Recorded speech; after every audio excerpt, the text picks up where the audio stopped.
The Great Displacement Action of Jews from the Warschauer Ghetto was commenced in 1942.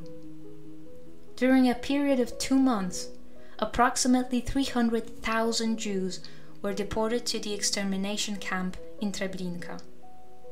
On the 19th of April 1943, on the eve of Passover, German units once again entered the Warsaw Ghetto, but this time with the objective of carrying out its final liquidation.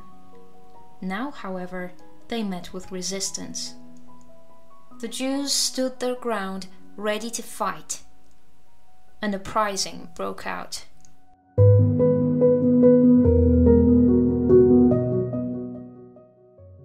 How do we remember the Warsaw Ghetto uprising today? Is it significant for us?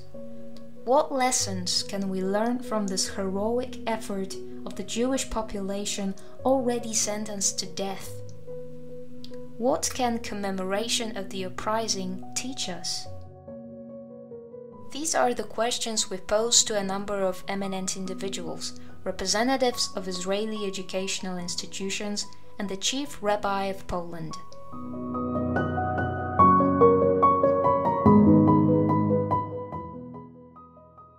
Just recently, Jews around the world celebrated Passover. For Jews in the ghetto, all those years ago, the holiday was unique, and for many, the last. Knowing what fate awaited them in the extermination camp, they decided to fight. What spiritual dimension did the uprising have for Jews then and now? We can't really appreciate what it was for the Jews of the Warsaw Ghetto during the uprising, the fact that it coincided with the first day of Passover. Michael Schudrich, the chief rabbi of Poland. Can you imagine? They still had the taste of matzah, and there was matzah in the ghetto, even in April 1943. Because we have recordings of how the fighters prepared, and they would walk around with the matzah in their pocket for days before to make sure they didn't know where they would be for the Seder. They went out to fight for their exodus from their Egypt with the taste of matzah in their mouths. What does that teach us today? It teaches us that we too need to fight for our own freedom. Every generation has its challenges. Right now we have a unique challenge of coronavirus, very different than the battle against Germans in the Warsaw Ghetto, but a battle nonetheless. And what we learn is that we never give up. We look for a way somehow to fight, to survive, to give others a chance for life. When did you learn about the Warsaw Ghetto uprising? The first significant time that I learned about the Ghetto Warsaw uprising was when I was at the 11th grade and took part of a Shomer Tza'ir youth movement delegation to Poland. Noam Leibman, Educational Director at Moreshet Holocaust Study and Research Center. Young people from this movement took part in Ghetto Warsaw uprising. Many of them had a significant role in JOB, Żydowska Organizacja Bojowa, and the official commander of this organization came from this movement, Mordechai Levich.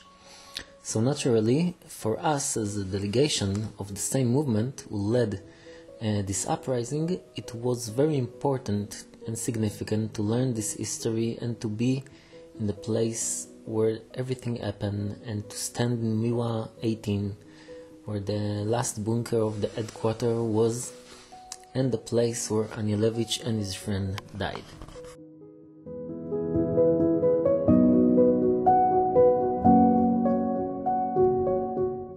What is the mission of the Ghetto Fighters' House?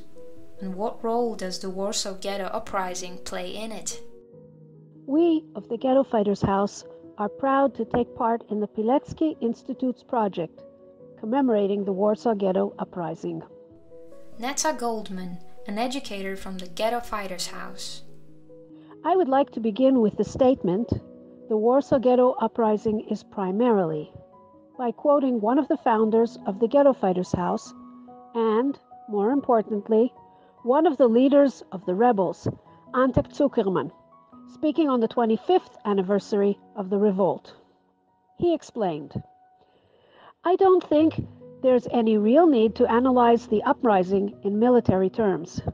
This was a war of less than 1,000 people against a mighty army, and no one doubted how it was likely to turn out. This isn't a subject for study in a military school. Not the weapons, not the operations, not the tactics. If there's a school to study the human spirit, there the uprising should be a major subject. The really important things were inherent in the force shown by Jewish youth, after years of degradation, to rise up against their destroyers and determine what death they would choose, Treblinka or uprising. I don't know if there's a standard to measure that." End of quote. Therefore, for us, the uprising is an expression of the strength of the human spirit, to embattle evil and preserve dignity. This is the legacy, and the Ghetto Fighters' House is the school Antik envisioned. But here we must add that the Ghetto Fighters' House is named for Itzhak Katzenelson, poet and teacher, who was a meaningful figure of inspiration for the young rebels. If you wish, it is not enough to raise arms. One must know why one fights. Katzenelson also embodies the idea that resistance takes many forms. Words can be weapons in the struggle for justice. Our mission, therefore, is to learn from the past, to be on guard, to gain inspiration from the uprising in Warsaw, and from all attempts to preserve life and dignity during the Holocaust. It is for mostly the youth who drive the wheels of change. Therefore, we turn to the youth with the cry, "Be active," as were the youth in those dark days, leaders as educators, leaders of youth movements, and later on as leaders at arms. As they then lifted the banner of change, so can the youth of today. Mordechai Anielewicz called, "Do not become immune to the present situation. Rebel against it." In the words of Dolka Sternberg, another of our founders, we established the museum so that young people would know what had come out of hatred and prejudice, and so perhaps, when they are older, they would better choose their way. Today, we, the next generation of docents, are both proud and humble to follow in their footsteps. The Ghetto Fighters' House, the Itzhak Katzenelson Holocaust and Jewish Resistance Heritage Museum, is the first Holocaust museum in the world, and the first of its kind to be founded by Holocaust survivors.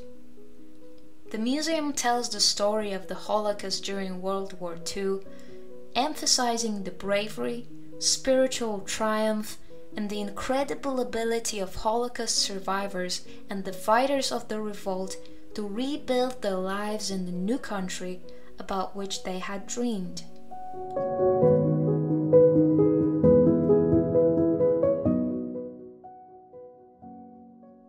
Your institution is named after Mordechai Anielewicz, one of the leaders of the Warsaw Ghetto uprising. What role does the uprising play in your educational activities? Is the memory of the Warsaw Ghetto uprising important for Israelis? The uprising has a very important role in our educational activities at Moreshet. Noam Leibman from Moreshet. It is actually the core of every educational act.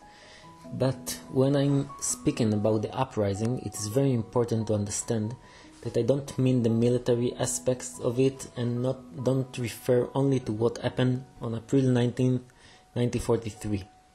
More important is what led to April 19, 1943. What we see as the essence of the uprising is the uncompromising attitude of young people not to accept the reality of oppression. The uprising didn't begin in April 1943. It didn't start with guns or Molotov cocktail. It started, for example, when 20 years old Tosha Altman came on November 1939 from Vilnius to Warsaw walked door to door and rebuilt the youth movement she was part of, which was almost demolished by the Nazi occupation. It started a different example when Anielewicz told his friends in May 1941, 2 years before the uprising, that if they will adapt to these conditions, they will become slaves in their body and soul.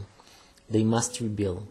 He didn't think back then about guns. He thought about, for example, mutual aid, underground newspapers, maintenance, humanity. Those young people did everything they could to keep their values and their commitment to each other. If contemporary Israeli youth will learn that they should fight oppression and injustice wherever they see it, and the friendships and humanistic values must be kept in every condition, then this memory has a meaning. If all what people remember from this uprising is how many Germans died or what kind of weapons the Jews used, then we will lose the essence of this memory. Moreshet, the Mordechai Anielewicz Memorial, the Center for Holocaust Education and Research, was founded in 1961 by a group of Holocaust survivors, Jewish veterans who fought in the ghettos, and organizations of former partisans.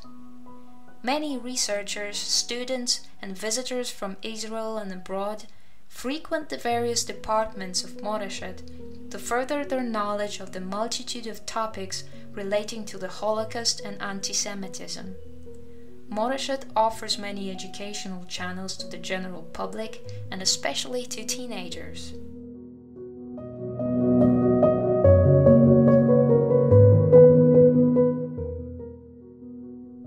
What personal meaning does the Warsaw Ghetto uprising have for you?